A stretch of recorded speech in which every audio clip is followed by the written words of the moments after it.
Was here at Killington, where her late grandmother, whom she called Nana, first saw her in a World Cup race. Mikaela shiffrin coming into the huge crowd at the finish line, looking for the three-peat at Killington, and will get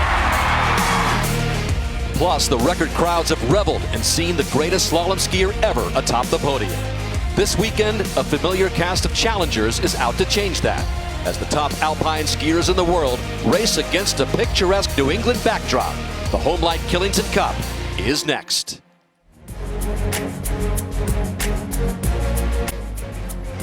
Welcome back to the Beast of the East for the Homelight Killington Cup, the site for the fourth straight year of the women's lone World Cup stop in the United States.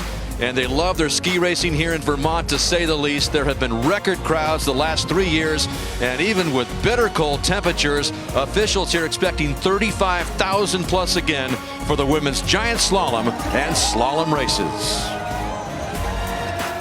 Hi everybody, I'm Dan Hicks, back with the fully bearded Steve Perino, looking in mid-season form. Let's first talk about Mikaela Shiffrin, of course, and all eyes are on her, especially with all of her local ties here. But before we talk about her chances in the giant slalom, let's talk about last year's historic season, 17 World Cup wins. How do you put that in perspective?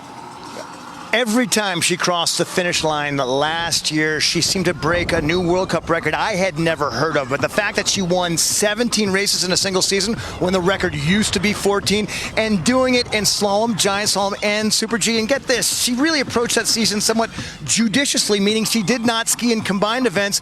She could have run the score up even higher. I do not think we will ever see a single season like that again, not in the near future anyway. Well, she's got 3 straight slalom wins here in Killington, looking for a breakthrough here in Killington in the GS. And as we take a look at your Green Line Fidelity recap, what does she have to do to break through? Well, she has always been very good on this hill called Superstar in slalom, but last year started to crack the code in giant slalom, and she does so with her very high edge angles, which help her keep snow contact through the undulating terrain. That allows her to run a more direct line. Now the result, shorter distance, greater speed, and fewer mistakes that are provoked by that terrain. And here we see her on this deceptively bumpy middle section on those high edge angles.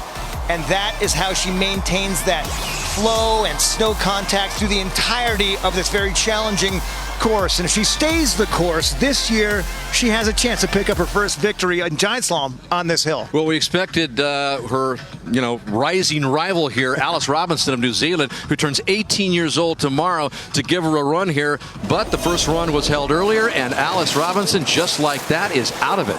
This is the team that won the opening giant slalom, what we learned later, on a slightly injured knee. Well, that knee turned out to be bad enough to where she only skied 4 days coming into this race, but the way she attacked that run, boy, Mikaela Shiffrin is looking forward to a career where she's got a Kiwi that's going to be gnashing at her heels for a long, long time. But Robinson out of it here in Killington. We mentioned the first run was held earlier, and here's how we called some of the more notable skiers in that first run of the GS.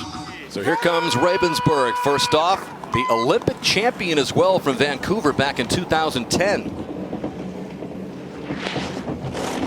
Interesting as we talk about these youngsters like Alice Robinson, even Mikaela Shiffrin, age 24, has done so much at such a young age. But Victoria Ravensburg at 20 years old shocked the world with that gold medal, the Olympic Games. And so you've got just so many women here that were also great as they were youngsters and now just trying to hang on to that pace. And for Ravensburg, she is on a surface now. It is boilerplate ice up there, Dan. Nothing like the conditions she has been training in leading into this.